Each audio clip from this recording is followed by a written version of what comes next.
Всем привет и здравствуйте! Жду гостей. Решила приготовить капусту по-корейски. Морковку по-корейски я готовлю очень часто, мы ее обожаем. А капусту решила сделать впервые. Пересмотрела несколько видео, поковырялась в интернете, добавила кое-что от себя и вот распечатала рецепт. Давайте посмотрим вместе с вами, что и как получится. Капусту я взвесила. Здесь 2 килограмма 250 граммов. Но кочерышку я удалю. И, наверное, грубо округлю до 2 килограмм. Капусту нужно нарезать большими кусками. Для этого я разрежу ее на 4 части. Удалю кочерышку. И теперь порежу капусту вот на такие большие куски. Примерно вот так.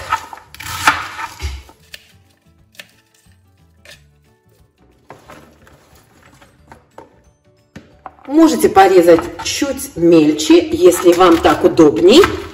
Ну, если вы видели на рынке корейскую капусту, то вы представляете примерно, какими кусками она должна быть порезана. Вот так.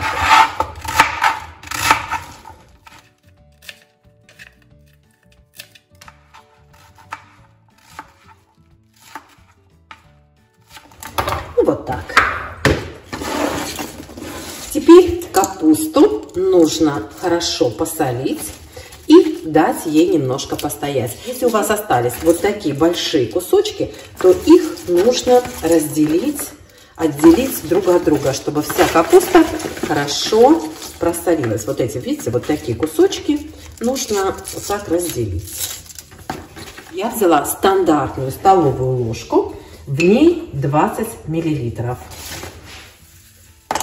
Посыплю капусту солью и добавила 1,5 столовые ложки. Теперь капусту перемешаю.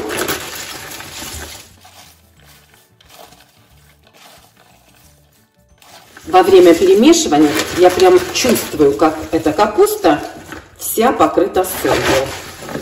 Теперь я дам капусте постоять вот так примерно 1 час. Нужно, чтобы она дала сок.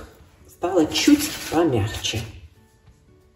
Пока у меня просаливается капуста, я приготовила необходимые специи, список которых оставлю вам под видео. Но имейте в виду, что некоторые из них нужно добавлять по вкусу. В процессе настаивания капусты ее нужно периодически переворачивать.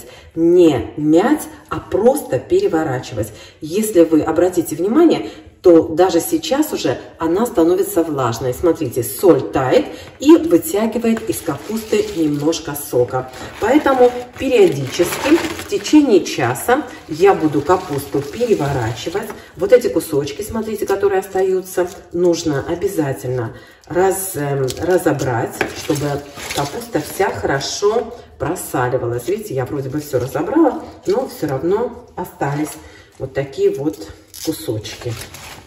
Вот так постоянно перемешивайте, примерно каждые 15-20 минут. И можно ее, буквально вот слегка, не мните сильно, как, допустим, вы мнете капусту на соление. Вот так сильно ее жмякать не нужно, а просто, знаете, прижать. Вот так.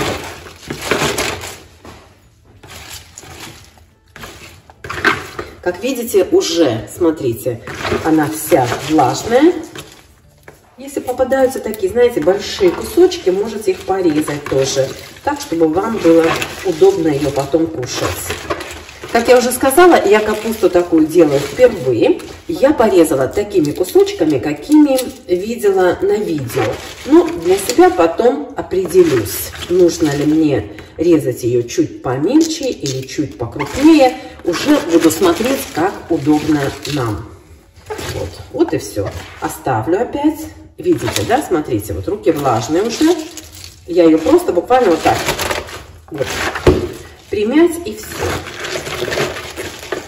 Это прям большой кусочек.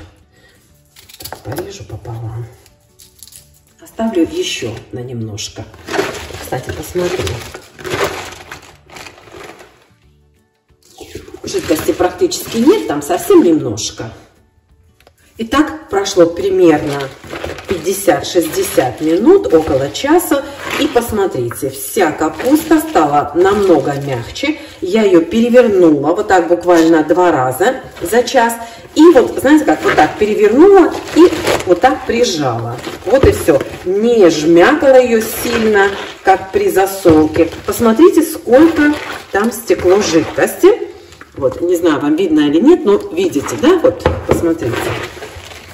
Вот так вот сейчас видно, да, вам? Смотрите. Вот эту жидкость нужно слить. Если у вас есть еще одна такая же большая миска, то вы можете просто капусту переложить в другую миску. У меня другой такой большой нет. Поэтому я постараюсь слить как можно больше жидкости, чтобы внизу ее совсем не осталось.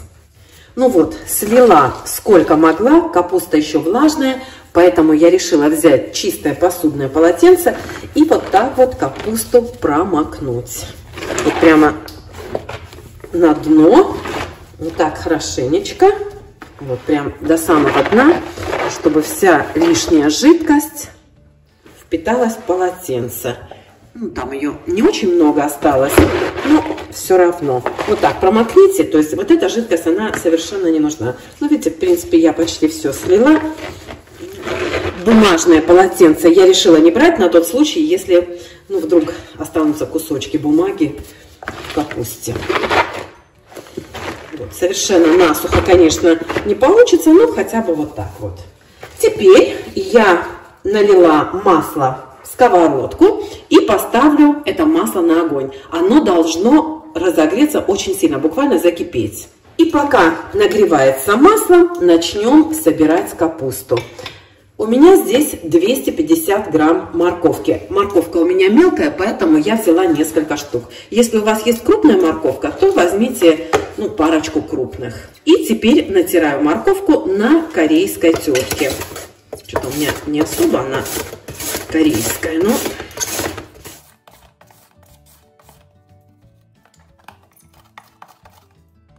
Вы знаете, я решила всю морковку не тереть, поскольку это не морковка по-корейски, а все-таки капуста.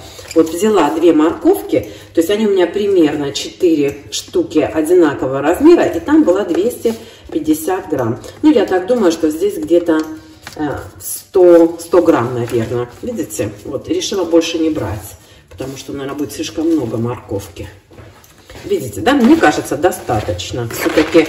Я делаю не морковку по-корейски, а капусту. Вот. Я думаю, 2 штуки достаточно. Вот остались еще хвостики для собачки, которая стоит, ждун. Вот, хорошо. Перемешиваю. Вот, мне кажется, достаточно морковки вполне.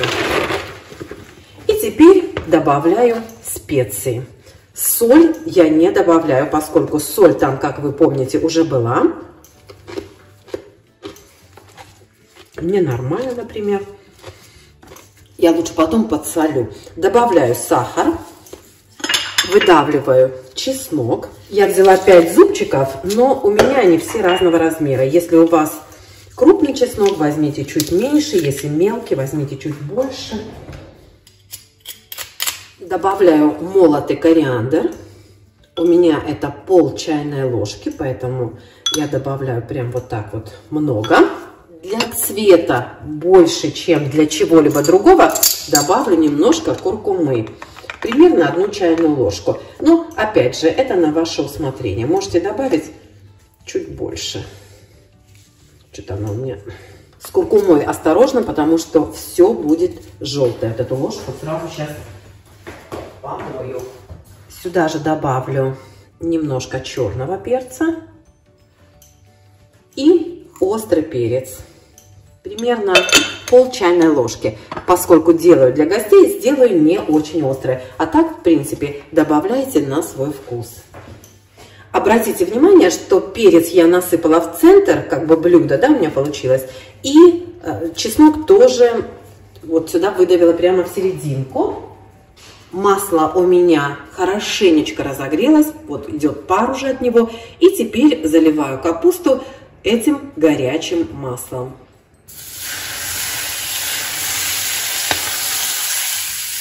Вот так, прямо в центр. Вот и все. Теперь все хорошенечко перемешиваю, чтобы вся капуста покрылась специями. Ой, девчонки, запах обалденный. Стол сразу вытираю, чтобы не остались следы от куркумы. Как я уже сказала, рецепт не мой, девочки. Я посмотрела несколько видео, поэтому, возможно, вы узнаете, чей это рецепт. На авторство я не претендую. Вот, поэтому, ну, не буду называть конкретно никаких блогеров, потому что, как бы, у меня получилась сборная солянка, как всегда. Я хочу добавить еще немножечко куркумы, потому что мне вот кажется, что можно было еще немножко пожелтее капусту делать. Еще раз повторюсь, если вы видели на рынке корейскую капусту, то у них она прямо уж очень желтая-желтая такая, знаете. Ну, я не буду добавлять никаких красителей, хотя в некоторых видео я видела, что можно добавить желтый пищевой краситель. Ну, это буквально для красоты. Мне кажется, вот так вот достаточно все красиво и без этого. Сюда еще нужно добавить уксус. У меня, девочки, 10%, и я добавляю, ну вот, примерно 2 столовые ложки. Но вы добавляете 9%, в рецепте напишу, пересчитаю на 9% уксус. Имейте в виду, что уксус испаряется, поэтому если вам, допустим, 2 столовые ложки мало, то можете еще чуть-чуть добавить по вкусу. Вот и все. Теперь капуста должна промариноваться хотя бы пару часов, ну, желательно чуть больше. Вот, если вы ее оставите на всю ночь, будет отлично. Что я сделаю? У меня сейчас 8 часов вечера. Примерно через пару часов, прежде чем идти спать, я попробую на соль, на перец, на уксус. Добавлю специи, если мне, например, не хватает перца или еще что-то. И оставлю капусту мариноваться до утра. Вот и все дела. Будем утром пробовать. Всем пока! Ну что, дорогие мои друзья, доброе утро. Капуста моя простояла всю ночь. И вот посмотрите, какая получилась прелесть. Я уже ночью не стала снимать, но вот, как видите, в рецепте еще какие-то изменения внесла по ходу событий. Добавила еще немножечко сахара и еще чуть-чуть соли. Перца мне лично мало, всего остального просто, ну, необыкновенный салат. Очень-очень вкусный получился. Что я сейчас сделаю? Я переложу немножко в салатник для гостей, потому что перец чувствуется. Ну, я думаю, что будет нормально. Знаете, не хочу делать слишком остро, потому что, ну, не все любят острое. А для себя я еще добавлю, конечно, сюда перца острого. А так, ребята, получилось очень вкусно. Как видите, смотрите, да, капуста немножко осела, но у меня ее вчера, даже вот такую непромаринованную, кое-кто уже похватал, попробовал. В какое-то время, смотрю, тут Тамик капусту ест. Я говорю: Тамик, она еще не готова. Он говорит: не знаю, готова, не готова, все равно уже вкусно. Так что вот это вам рекомендация. Теперь я салатник накрою пленкой и вынесу на холод. Эта капуста отлично простоит, я думаю, неделю спокойно. Вот так, эту сейчас я отложу. А сюда добавлю еще чуть-чуть острого перца. Вот так, немножко, чтобы дети тоже могли покушать. Перец этот у меня из азиатского магазина. И он очень-очень острый. Очень много жидкости стекло, как видите. Ну, это и масло, и уксус, и сахар, конечно, растаял. Капуста еще дала немножечко сока. Ну, В общем, получилось, ребята, обалденно. Очень рекомендую. Еще раз хочу вам напомнить, что все специи добавляйте на свой вкус. Или как бы ориентируйтесь на рецепт, но добавляйте потихонечку. Тот же уксус, например, ту же соль. Имейте в виду, что если вы пересолили, то капусту можно ополоснуть и лишнюю соль смыть, и потом как бы стряхнуть остатки воды. Точно так же на перец. Добавьте немножечко. Если вам не остро, лучше добавить потом, чем переборщить, и блюдо станет просто испорченным, невозможно его есть будет. Ну, вот такие дела. Всем успехов, приятного аппетита! Хрустящая, обалденная.